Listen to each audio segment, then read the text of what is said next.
সময়ের সঙ্গে বদলাচ্ছে সঙ্গীতের ভাষা। প্রচলিত বাদ্যযন্ত্রের গণ্ডি পেরিয়ে প্রযুক্তি নির্ভর ইলেকট্রনিক সঙ্গীত হয়ে উঠছে শিল্পচর্চার গুরুত্বপূর্ণ এক মাধ্যম। সেই ধারাকে আরও বিস্তৃত করতেই শিল্পকলায় আয়োজন করা হয়েছে দিনব্যাপী কর্মশালা এবং পরিবেশনার।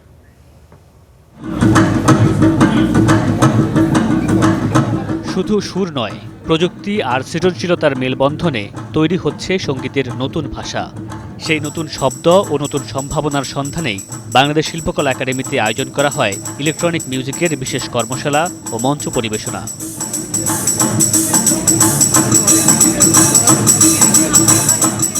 দিনব্যাপী এই আয়োজনের প্রথম পর্বে অনুষ্ঠিত হয় কর্মশালা।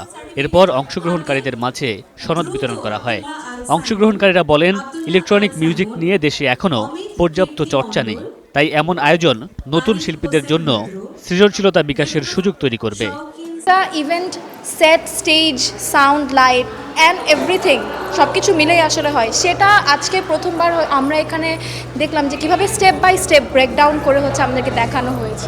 দেখতে হবে যে এটা আমরা শুধু একটা গ্লোবাল কালচার ইম্পোর্ট না করে আমরা আমাদের লোকাল কালচারটার মধ্যে এটাকে কিভাবে ইনকর্পোরেট করতে পারি। অনেকে হয়তো বা করতে চাচ্ছিলেন এই টাইপের কিছু, বাট সাহস পাচ্ছিলেন না। আজকে থ্রু ওনাদের একটা অনেক বড় জিনিস যেটা হচ্ছে ওনারা নেটওয়ার্কিং করতে পারছেন। আয়োজকরা বলেন, ইলেকট্রনিক সঙ্গীতকে কেবল বিনোদনের মধ্যে সীমাবদ্ধ না রেখে একটি সৃজনশীল ও চিন্তাশীল শিল্প মাধ্যম হিসেবে তরুণদের সামনে তুলে ধরাই ছিল প্রশিক্ষণের মূল উদ্দেশ্য। আমাদের দেশে এর আগে এরকম লার্জ স্কেলে গভর্নমেন্ট ফান্ডেড ওয়ার্কশপ আসলে হয়নি। সেই জায়গাটাতে প্রথম একটা ইনিশিয়েটিভ ছিল এটা। সো এরপরে আর সন্ধ্যা থেকে হচ্ছে আমাদের দুটো পর্ব ছিল কালচারাল। একটা পার্টে হচ্ছে আমাদের একটা ভাইনাল সেট প্লে করেছে। তরুণ শিল্পীদের হাত ধরে প্রযুক্তি নির্ভর এই ধারা আরও সমৃদ্ধ হবে, এমনটাই প্রত্যাশা আয়োজকদের।